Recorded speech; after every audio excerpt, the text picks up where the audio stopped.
ಒಂದೇ ಒಂದು ಬಟನ್, ಕೇವಲ 44 ಸೆಕೆಂಡುಗಳು ಮತ್ತು 120 ಕಿಲೋಮೀಟರ್ ದೂರದಲ್ಲಿರುವ ಈ ಶತ್ರುಗಳ ಬೃಹತ್ ಸೇನಾ ನೆಲೆ, ಉಗ್ರರ ಕ್ಯಾಂಪುಗಳು ಕೂಡ ಕ್ಷಣ ಮಾತ್ರದಲ್ಲಿ ಸಂಪೂರ್ಣವಾಗಿ ಬೂದಿಯಾಗ್ತವೆ. ಹೌದು, ಇದು ಯಾವುದೋ ಹಾಲಿವುಡ್ ಸಿನಿಮಾದ ಕಾಲ್ಪನಿಕ ಕಥೆಯಲ್ಲ ಅಥವಾ ವಿಡಿಯೋ ಗೇಮ್ನ ದೃಶ್ಯವಂತೂ ಖಂಡಿತ ಅಲ್ವೇ ಅಲ್ಲ. ಬದಲಾಗಿದ್ದು ನಮ್ಮ ಭಾರತೀಯ ಸೇನೆಯ ಬತ್ತಳಿಕೆಗೆ ಸೇರ್ಪಡೆಯಾಗುತ್ತಿರುವ ಅತಿ ಭಯಾನಕ ಮತ್ತು ಶಕ್ತಿಶಾಲಿ ಅಸ್ತ್ರ ಪಿನಾಕ ಲಾಂಗ್ ರೇಂಜ್ ಗೈಡೆಡ್ ರಾಕೆಟ್ನ ನೈಜ ತಾಕತ್ತು. ಗೆಳೆಯರೆ, ಒಮ್ಮೆ ಕಣ್ಣು ಮುಚ್ಚಿ ಊಹಿಸಿಕೊಳ್ಳಿ, ಶತ್ರುಗಳು ನಮ್ಮ ಗಡಿಯಿಂದ 106 ಕಿಲೋಮೀಟರ್ ದೂರದಲ್ಲಿ ಸುರಕ್ಷಿತವಾಗಿದ್ದೇವೆ ಅಂತ ನೆಮ್ಮದಿಯಿಂದ ಮಲಗಿರುವಾಗ ಆಗಸವನ್ನ ಸೀಳಿಕೊಂಡು ಬರುವ ಬೆಂಕಿಯ ಮಳೆ ಅವರ ಇಡೀ ಸಾಮ್ರಾಜ್ಯವನ್ನು ಮಣ್ಣು ಪಾಲು ಮಾಡುತ್ತದೆ. ಶತ್ರುಗಳ ರೆಡಾರ್ಗಳಿಗೆ ಇದು ಎಲ್ಲಿಂದ ಬಂತು, ಹೇಗೆ ಬಂತು ಅಂತ ಯೋಚಿಸುವಷ್ಟರಲ್ಲಿಯೇ ಆಟ ಮುಗಿದಿರ್ತದೆ. ನಮಸ್ಕಾರ ಗೆಳೆಯರೆ, ಇತ್ತೀಚೆಗಷ್ಟೇ ಒಡಿಸಾದ ಚಾಂದಿಪುರದಲ್ಲಿರುವ ಇಂಟಿಗ್ರೇಟೆಡ್ ಟೆಸ್ಟ್ ರೇಂಜ್ ITRನಲ್ಲಿ DRDO ಭಾರತದ ರಕ್ಷಣಾ ಇತಿಹಾಸದಲ್ಲಿ ಒಂದು ಅದ್ಭುತ ಮೈಲಿಗಲ್ಲನ್ನು ಸಾಧಿಸಿದೆ. ಯಾಕಂದ್ರೆ ಜಗತ್ತಿನ ಬಲಿಷ್ಠ ರಾಷ್ಟ್ರಗಳೇ ನಮ್ಮತ್ತ ತಿರುಗಿ ನೋಡುವಂತೆ ಮಾಡಿರುವ ದೇಶಿ ನಿರ್ಮಿತ ಗೈಡೆಡ್ ಪಿನಾಕ ರಾಕೆಟ್ನ ಯಶಸ್ವಿ ಉಡಾವಣಾ ಪರೀಕ್ಷೆ ನಡೆದಿದೆ.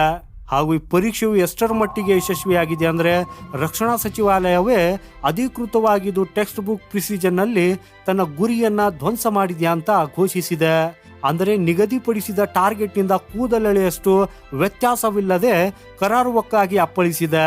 ಹಾಗಾದರೆ ಈ ಹೊಸ ಪಿನಾಕ ರಾಕೆಟ್ನ ವಿಶೇಷತೆಗಳೇನು? ಇದು ಹಳೆಯ ಪಿನಾಕ ಸಿಸ್ಟಮ್ಗಳಿಗಿಂತ ಹೇಗೆ ಭಿನ್ನವಾಗಿದೆ? ಇತ್ತೀಚಿನ ಕಾರ್ಯಾಚರಣೆಗಳ ನಂತರ ಭಾರತಕ್ಕೆ ಇದರ ಅಗತ್ಯವ್ಯಾಕೆ ಇತ್ತು? ಪಾಕಿಸ್ತಾನ ಮತ್ತು ಚೀನಾ ಈ ಒಂದೇ ಒಂದು ಅಸ್ತ್ರವನ್ನು ನೋಡಿ ಯಾಕೆ ನಡ್ತಾ ಇವೆ? ಸೊ ಬನ್ನಿ ಗೆಳೆಯರೆ, ಇವತ್ತಿನ ವಿಡಿಯೋದಲ್ಲಿ ಎಲ್ಲ ಕುತೂಹಲಕಾರಿ ರಹಸ್ಯಗಳನ್ನ ಒಂದೊಂದಾಗಿ ಬಿಚ್ಚಿಡೋಣ. ಅದಕ್ಕಾಗಿ ಇಂಟ್ರೆಸ್ಟಿಂಗ್ ವಿಡಿಯೋವನ್ನ ಕೊನೆವರೆಗೂ ನೋಡಿ. ಹಾಗೂ ನಮ್ಮ ಪಿನಾಕ ರಾಕೆಟ್ ಲಾಂಚರ್ ಸಿಸ್ಟಮ್ಗಾಗಿ ಈ ವಿಡಿಯೋನ ಲೈಕ್ ಮಾಡುತ್ತಾ ಕಮೆಂಟ್ ಅಲ್ಲಿ ಜೈ ಹಿಂದ್ ಅಂತ ಬರೆಯೋದನ್ನ ಮರೆಯದಿರಿ. ಗೆಳೆಯರೆ, ಮೊದಲಿಗೆ ನಾವು ಪಿನಾಕ ಅಂದ್ರೆ ಏನು ಅನ್ನೋದನ್ನ ತಿಳಿಯಲೇಬೇಕು. ಹಿಂದೂ ಪುರಾಣಗಳ ಪ್ರಕಾರ ಪಿನಾಕ ಅನ್ನುವುದು ಸಾಕ್ಷಾತ್ ಪರಶಿವನ ಬಿಲ್ಲು. ಹಾಗೂ ಬಿಲ್ಲಿನಿಂದ ಹೊರಡುವ ಬಾಣಗಳು ಜಗತ್ತನ್ನೇ ನಾಶ ಮಾಡುವ ಶಕ್ತಿಯನ್ನು ಹೊಂದಿದವು ಅಂತ ಹೇಳಲಾಗ್ತದೆ. ಹಾಗೂ ಈ ಹೆಸರಿಗೆ ತಕ್ಕಂತೆಯೇ DRDO ಈ ರಾಕೆಟ್ ಸಿಸ್ಟಮ್ ಅನ್ನ ಅಭಿವೃದ್ಧಿಪಡಿಸಿದೆ. ಗೆಳೆಯರೆ, ನಿಮ್ಮ ಮಾಹಿತಿಗಾಗಿ ಹೇಳೋದಾದ್ರೆ 1980ರ ದಶಕದ ಆರಂಭದಲ್ಲಿ ಭಾರತೀಯ ಸೇನೆ ಬಹುಪಾಲು ರಷ್ಯಾದಿಂದ ಆಮದು ಮಾಡಿಕೊಂಡಿದ್ದ BM-21 ಗ್ರಾಡ್ ಅನ್ನೋ ರಾಕೆಟ್ ಲಾಂಚರ್ಗಳನ್ನು ಬಳಸ್ತಾ ಇತ್ತು. ಆದರೆ ಗೆಳೆಯರೆ, ಆಮದು ಮಾಡಿಕೊಂಡ ಶಸ್ತ್ರಾಸ್ತ್ರಗಳ ಮೇಲೆ ಶಾಶ್ವತವಾಗಿ ಅವಲಂಬಿತರಾಗುವುದು ಅಪಾಯಕಾರಿ ಅನ್ನೋದು ಭಾರತಕ್ಕೆ ಗೊತ್ತಿತ್ತು.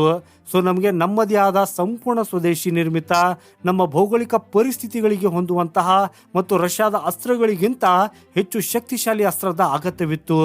ಹಾಗೂ ಈ ಕನಸು ಮತ್ತು ಸಂಶೋಧನೆ ಅತಿ ಹೆಚ್ಚು ವೇಗ ಪಡೆದುಕೊಂಡಿದ್ದು 1999ರ ಕಾರ್ಗಿಲ್ ಯುದ್ಧದ ಸಮಯದಲ್ಲಿ. ಆ ಭೀಕರ ಯುದ್ಧದಲ್ಲಿ ಎತ್ತರದ ಪರ್ವತಗಳ ಮೇಲೆ ಕುಳಿತಿದ್ದ ಶತ್ರುಗಳ ಬಂಕರ್ಗಳನ್ನು ಮತ್ತು ಜಮಾವಣೆಗಳನ್ನು ಸುಮಿಶ್ರಿತವಾಗಿ ಧ್ವಂಸ ಮಾಡಲು ನಮಗೆ ಇಂತಹ ಮಲ್ಟಿ ಬ್ಯಾರೆಲ್ ರಾಕೆಟ್ ಲಾಂಚರ್ಗಳ ಅವಶ್ಯಕತೆ ಎಷ್ಟಿದೆ ಅನ್ನೋದು ಸೇನೆಗೆ ಸ್ಪಷ್ಟವಾಗಿ ಅರಿವಾಯಿತು.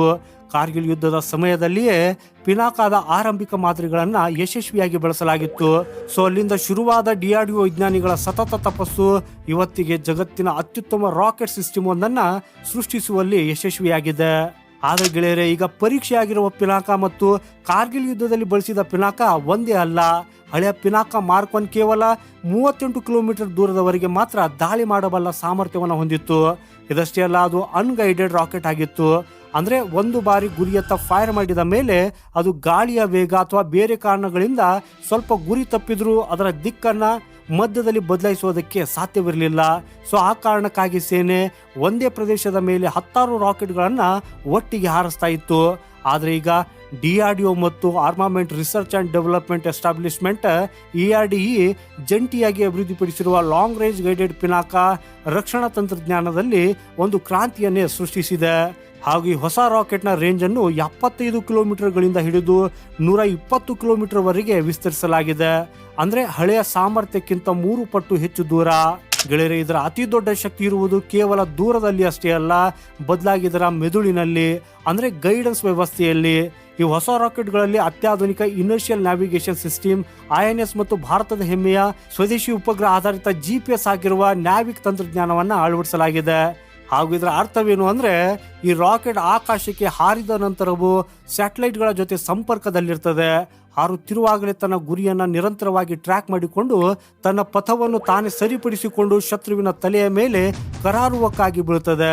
ಹಾಗೂ ಇದರ ಆಕ್ಯುರೇಸಿ ಎಷ್ಟಿದೆ ಅಂದರೆ 100 ಅಥವಾ 120 ಕಿಲೋಮೀಟರ್ ದೂರದಲ್ಲಿರುವ ಗುರಿಯನ್ನು ಹೊಡೆಯುವಾಗ ಕೇವಲ 2ರಿಂದ 10 ಮೀಟರ್ನಷ್ಟು ಮಾತ್ರ ವ್ಯತ್ಯಾಸವಾಗಬಹುದು. ಹಾಗೂ ಮಿಲಿಟರಿ ಭಾಷೆಯಲ್ಲಿ ಇದನ್ನ CEP ಅಂದ್ರೆ ಸರ್ಕ್ಯುಲರ್ ಎರರ್ ಪ್ರೊಬೇಬಲ್ ಅಂತ ಹೇಳಲಾಗ್ತದೆ. ಇಷ್ಟು ದೂರಕ್ಕೆ ಕೇವಲ 10 ಮೀಟರ್ ಒಳಗಿನ ನಿಖರತೆ ಅಂದ್ರೆ ಅದು ಶತ್ರುವಿಗೆ ಸಾವಿನ ಖಚಿತ ಆಮಂತ್ರಣವಿದ್ದಂತೆ. ಹಾಗೂ ಇದರ ವೇಗದ ವಿಚಾರಕ್ಕೆ ಬಂದ್ರೆ ಶತ್ರುಗಳಿಗೆ ಕನಿಷ್ಠ ಉಸಿರು ಬಿಡುವುದಕ್ಕಾಗಿ ಕೂಡ ಈ ರಾಕೆಟ್ ಸಮಯವನ್ನೇ ಕೊಡುವುದಿಲ್ಲ. ಇದು ಮ್ಯಾಕ್ 4.7 ವೇಗದಲ್ಲಿ ಅಂದ್ರೆ ಶಬ್ದದ ವೇಗಕ್ಕಿಂತ ಸುಮಾರು 5 ಪಟ್ಟು ವೇಗದಲ್ಲಿ ಗುರಿಯತ್ತ ನುಗ್ತದೆ. ಹಾಗೂ ಈ ಶತ್ರುಗಳ ಏರ್ ಡಿಫೆನ್ಸ್ ರೇಡಾರ್ಗಳು ಇದನ್ನ ಗುರುತಿಸಿ ಅಲರ್ಟ್ ಸೈರನ್ ಮೊಳಗಿಸುವ ಮುನ್ನವೇ ಎಲ್ಲವೂ ಮುಗಿದಿರ್ತದೆ. 250 ಕಿಲೋಗ್ರಾಂನಷ್ಟು ಅತಿ ಶಕ್ತಿಶಾಲಿ ಹೈ ಎಕ್ಸ್ಕ್ಲೂಸಿವ್ ಫ್ರೀ ಫ್ರಾಗ್ಮೆಂಟೆಡ್ ಮತ್ತು ಆಂಟಿ ಟ್ಯಾಂಕ್ ಯುದ್ಧ ಸಾಮಗ್ರಿಯನ್ನು ಹೊತ್ತೊಯ್ಯುವ ಈ ರಾಕೆಟ್ ಶತ್ರುಗಳ ಟ್ಯಾಂಕ್ ರೆಜಿಮೆಂಟ್ಗಳು, ಬಲವಾದ ಬಂಕರ್ಗಳು, ಕಮ್ಯುನಿಕೇಶನ್ ಸೆಂಟರ್ಗಳು ಮತ್ತು ಶಸ್ತ್ರಾಸ್ತ್ರಗಳ ಉಗ್ರಾಣಗಳನ್ನ ಕ್ಷಣಾರ್ಧದಲ್ಲಿ ಬೂದಿ ಮಾಡಬಲ್ಲದು. ಹಾಗೇನೆ ಇದರ ಲಾಂಚಿಂಗ್ ವಾಹನದ ಬಗ್ಗೆ ನೀವು ತಿಳ್ಕೊಂಡ್ರೆ ನಿಜಕ್ಕೂ ಆಶ್ಚರ್ಯ ಪಡ್ತೀರಿ. ಯಾಕಂದ್ರೆ ಇಡೀ ವ್ಯವಸ್ಥೆಯನ್ನ BML ಟಾಟ್ರಾ 8x8 ಹೈ ಮೊಬಿಲಿಟಿ ಟ್ರಕ್ಗಳ ಮೇಲೆ ಅಳವಡಿಸಲಾಗಿರ್ತದೆ. ಗೆಳೆಯರೆ, ಒಂದು ಲಾಂಚರ್ ಟ್ರಕ್ ನ ಮೇಲೆ 12 ರಾಕೆಟ್ಗಳ ಟ್ಯೂಬ್ ಇರ್ತದೆ. ಈ ಅತ್ಯಾಧುನಿಕ ಲಾಂಚರ್ ಕೇವಲ 44 ಸೆಕೆಂಡುಗಳಲ್ಲಿ ತನ್ನೆಲ್ಲ 12 ರಾಕೆಟ್ಗಳನ್ನ ಒಂದರ ಹಿಂದೊಂದರಂತೆ ಉಡಾಯಿಸುತ್ತದೆ. ಹಾಗೂ ಒಂದು ಪಿನಾಕ ಬ್ಯಾಟರಿಯಲ್ಲಿ ಇಂತಹ 6 ಲಾಂಚರ್ ಟ್ರಕ್ಗಳಿರ್ತಾವೆ. ಅಂದ್ರೆ ಒಮ್ಮೆ ಕಮಾಂಡರ್ ನಿಂದ ಆದೇಶ ಬಂದ ತಕ್ಷಣ ಕೇವಲ 44 ಸೆಕೆಂಡುಗಳಲ್ಲಿ ಒಟ್ಟು 72 ರಾಕೆಟ್ಗಳು ಆಕಾಶಕ್ಕೆ ಜಿಗಿಯುತ್ತವೆ. ಹಾಗೂ ಈ 72 ರಾಕೆಟ್ಗಳು ಸುಮಾರು 1 ಚದರ ಕಿಲೋಮೀಟರ್ ವ್ಯಾಪ್ತಿಯನ್ನ ಸಂಪೂರ್ಣವಾಗಿ ಸುಟ್ಟು ಕರಕಲಾಗಿಸುತ್ತವೆ. ಒಂದು ಇಡೀ ಶತ್ರು ಪಡೆಯನ್ನ ಆ ಜಾಗದಲ್ಲಿ ಒಂದು ಹುಲ್ಲು ಕಡ್ಡಿಯೂ ಉಳಿಯದಂತೆ ಈ ಸಿಸ್ಟಮು ಸರ್ವನಾಶ ಮಾಡ್ತದೆ. ಹಾಗೇನೀಗ ನಿಮ್ಗೆ ಒಂದು ಪ್ರಶ್ನೆ ಕಾಡ್ತಾ ಇರಬಹುದು, ಅಲ್ಲ ಭಾರತಕ್ಕೆ ಇಂತಹ ವಿನಾಶಕಾರಿ ಶಸ್ತ್ರಾಸ್ತ್ರಗಳೇಕೆ ಬೇಕು ಅಂತ. ಗೆಳೆಯರೆ, ಇತ್ತೀಚೆಗೆ ನಡೆದ ಆಪರೇಷನ್ ಸಿಂಧೂರ್ನಂತಹ ಭಯೋತ್ಪಾದನೆ ನಿಗ್ರಹ ಕಾರ್ಯಾಚರಣೆಗಳ ನಂತರ ಭಾರತಕ್ಕೆ ಇಂತಹ ಅಸ್ತ್ರಗಳ ಮಹತ್ವ ಮತ್ತಷ್ಟು ಸ್ಪಷ್ಟವಾಗಿದೆ.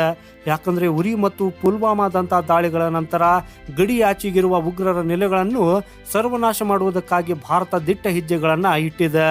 ಹಾಗೇನೆ ಈಗ ಒಂದು ಯುದ್ಧ ಅಥವಾ ಸರ್ಜಿಕಲ್ ಸ್ಟ್ರೈಕ್ ನ ಸನ್ನಿವೇಶವನ್ನು ವಹಿಸಿಕೊಳ್ಳಿ. ಗಡಿಯಿಂದ ಆಚೆ ಪಾಕಿಸ್ತಾನದ ಒಳಗೆ 80 ಕಿಲೋಮೀಟರ್ ದೂರದಲ್ಲಿ ಒಂದು ಬೃಹತ್ ಉಗ್ರರ ಲಾಂಚ್ ಪ್ಯಾಡ್ ಅಥವಾ ಪಾಕ್ ಸೇನೆಯ ಆರ್ಟಿಲರಿ ಬೇಸ್ ಇದೆ. ಈ ಬಾರಿ ನಮ್ಮ ಪ್ಯಾರಾ ಕಮಾಂಡೋಗಳು ಗಡಿ ದಾಟಿ ಒಳಗೆ ಹೋಗುವ ಅಥವಾ ಫೈಟರ್ ಜೆಟ್ ಗಳನ್ನು ಕಳಿಸುವ ಯಾವುದೇ ರಿಸ್ಕ್ ತೆಗೆದುಕೊಳ್ಳುವ ಅವಶ್ಯಕತೆವೇ ಇಲ್ಲ. ಗಡಿಯ ಈ ಕಡೆಯಿಂದಲೇ ಭಾರತ ಸುರಕ್ಷಿತ ನೆಲೆಯಲ್ಲಿ ನಿಂತು ನಮ್ಮ ಪಿನಾಕ ಲಾಂಚರ್ಗಳು ಟಾರ್ಗೆಟ್ ಅನ್ನು ಲಾಕ್ ಮಾಡ್ತವೆ. ಭಾರತದ ಸ್ವದೇಶಿ ನ್ಯಾವಿಕ್ ಉಪಗ್ರಹಗಳು ಗುರಿಯ ಕೋಆರ್ಡಿನೇಷನ್ ಅನ್ನ ನಿಖರವಾಗಿ ನೀಡ್ತವೆ. ಕೇವಲ 1 ನಿಮಿಷದೊಳಗೆ 72 ಗೈಡೆಡ್ ರಾಕೆಟ್ಗಳು ಆಕಾಶ ಸೀಳಿಕೊಂಡು ಗಡಿಯಾಚೆಗೆ ಅಪ್ಪಳಿಸುತ್ತವೆ. ಹಾಗೂ ನಾವು ಗಡಿಯ ಗೆರೆಯನ್ನು ಮುಟ್ಟದೆಯೇ ಈ ಶತ್ರುವಿನ ಇಡೀ ಕ್ಯಾಂಪ್ ನಕ್ಷೆಯಿಂದಲೇ ಅಳಿಸಿ ಹೋಗಿರ್ತದೆ. ಹಾಗೂ ಇದು ನಮ್ಮ ಸೇನೆಗೆ ಸಿಗ್ತಾ ಇರುವ ಟ್ಯಾಕ್ಟಿಕಲ್ ಮತ್ತು ಸ್ಟ್ರಾಟಜಿಕ್ ಮೇಲುಗೈ. ಹಾಗೇನೆ ಇಲ್ಲಿ ನಿಮಗೊಂದು ಪ್ರಶ್ನೆ ಆಗಿರಬಹುದು, ಅಲ್ಲ ನಮ್ಮ ಶತ್ರು ರಾಷ್ಟ್ರಗಳ ಹತ್ತಿರ ಇಂತಹ ಅಸ್ತ್ರಗಳಿಲ್ಲವೆ ಅನ್ನೋದು. ಗೆಳೆಯರೆ, ಖಂಡಿತ ಇವೆ. ಆದರೆ ಈಗ ನಮ್ಮ ಪಿನಾಕ ಅವರ ಅಸ್ತ್ರಗಳಿಗಿಂತ ಹೇಗೆ ಭಿನ್ನವಾಗಿದೆ ಮತ್ತು ಮೇಲುಗೈ ಸಾಧಿಸಿದೆ ಅಂತ ನೋಡೋಣ. ಮೊದಲಿಗೆ ಈ ಪಾಕಿಸ್ತಾನದ ವಿಚಾರಕ್ಕೆ ಬರೋಣ. ಗೆಳೆಯರೆ, ಪಾಕಿಸ್ತಾನದ ಹತ್ತಿರ ಚೀನಾದಿಂದ ಭಿಕ್ಷೆ ಬೇಡಿ ಅಥವಾ ಸಾಲ ಮಾಡಿ ತಂದ A100 ಅನ್ನೋ ಮಲ್ಟಿ ಬ್ಯಾರಲ್ ರಾಕೆಟ್ ಸಿಸ್ಟಮ್ ಇದೆ. ಹಾಗೂ ಇದರ ರೇಂಜ್ ಸುಮಾರು 100 ಕಿಲೋಮೀಟರ್ ಇದ್ರೂ ಇದು ಬಹಳ ಹಳೆಯ ತಂತ್ರಜ್ಞಾನ. ನಮ್ಮ ಪಿನಾಕದಷ್ಟು ನಿಖರವಾಗಿ ಇದು ಗುರಿ ಹೊಡೆಯಲಾರದು. ಹಾಗೂ ಇದರ ರೀಲೋಡ್ ಮಾಡುವ ಸಮಯ ಹಾಗೂ ಸಾಗಿಸುವ ವಿಧಾನ ಬಹಳ ಸಂಕೀರ್ಣವಾಗಿದೆ. ಇನ್ನು ಏಷ್ಯಾದ ಡ್ರ್ಯಾಗನ್ ಚೀನಾದ ವಿಚಾರಕ್ಕೆ ಬಂದ್ರೆ ಅವರ ಬಳಿ PHL-03 ಮತ್ತು AR-3 ಅನ್ನೋ ಬೃಹತ್ ರಾಕೆಟ್ ಲಾಂಚರ್ಗಳಿವೆ.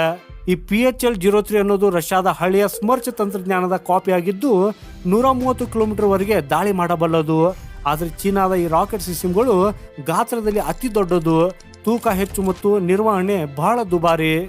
ಲಡಾಖ್ನಂತಹ ಎತ್ತರದ ಮತ್ತು ಕಿರಿದಾದ ಪರ್ವತಗಳ ಪ್ರದೇಶಗಳಲ್ಲಿ ಚೀನಾದ ಈ ಬೃಹತ್ ಟ್ರಕ್ಗಳನ್ನು ಸುಲಭವಾಗಿ ತಿರುಗಿಸುವುದಕ್ಕಾಗಿ ಅಥವಾ ಅಡಗಿಸುವುದಕ್ಕಾಗಿ ಸಾಧ್ಯವಿಲ್ಲ. ಆದರೆ ನಮ್ಮ ಪಿನಾಕ ಗಾತ್ರದಲ್ಲಿ ಕಾಂಪ್ಯಾಕ್ಟ್ ಆಗಿದೆ. ಹಿಮಾಲಯದ ಕಡಿದಾದ ರಸ್ತೆಗಳಲ್ಲೂ ಸುಲಭವಾಗಿ ಚಲಿಸಬಲ್ಲದು. ಎಲ್ಲಕ್ಕಿಂತ ಮುಖ್ಯವಾಗಿ ಚೀನಾ ಮತ್ತು ಪಾಕಿಸ್ತಾನಗಳು ಅಮೆರಿಕಾದ GPS ಅಥವಾ ಬೇರೆ ಸಿಸ್ಟಮ್ಗಳ ಮೇಲೆ ಅವಲಂಬಿತವಾಗಿದೆ. ಆದರೆ ನಮ್ಮ ಪಿನಾಕ ನಮ್ಮದೇ ಸ್ವಂತ ನ್ಯಾವಿಕ್ ತಂತ್ರಜ್ಞಾನವನ್ನ ಬಳಸ್ತದೆ. ಅಂದ್ರೆ ನಾಳೆ ದೊಡ್ಡ ಯುದ್ಧವೇ ನಡೆದು ವಿದೇಶಿ ಸ್ಯಾಟಲೈಟ್ಗಳು ಕೈ ಕೊಟ್ಟರು ಭಾರತದ ಪಿನಾಕದ ಕಣ್ಣುಗಳನ್ನು ಕುರುಡು ಮಾಡಲು ಜಗತ್ತಿನ ಯಾವುದೇ ಶಕ್ತಿಯಿಂದ ಸಾಧ್ಯವಿಲ್ಲ. ಗೆಳೆಯರೆ, ಒಂದು ಕಾಲದಲ್ಲಿ ನಮಗೆ ಸಾಮಾನ್ಯ ತಂತ್ರಜ್ಞಾನವನ್ನು ಕೊಡುವುದಕ್ಕಾಗಿ ಹಿಂದಿಟ್ಟು ಹಾಕುತ್ತಿದ್ದ, ನಮ್ಮನ್ನ ಕೀಳಾಗಿ ಕಾಣುತ್ತಿದ್ದ ಜಾಗತಿಕ ಬಲಿಷ್ಠ ದೇಶಗಳೆಲ್ಲವೂ ಇವತ್ತಿಗೆ ನಮ್ಮ DRDO ತಂತ್ರಜ್ಞಾನವನ್ನು ಕಂಡು ಬೆರಗಾಗಿವೆ.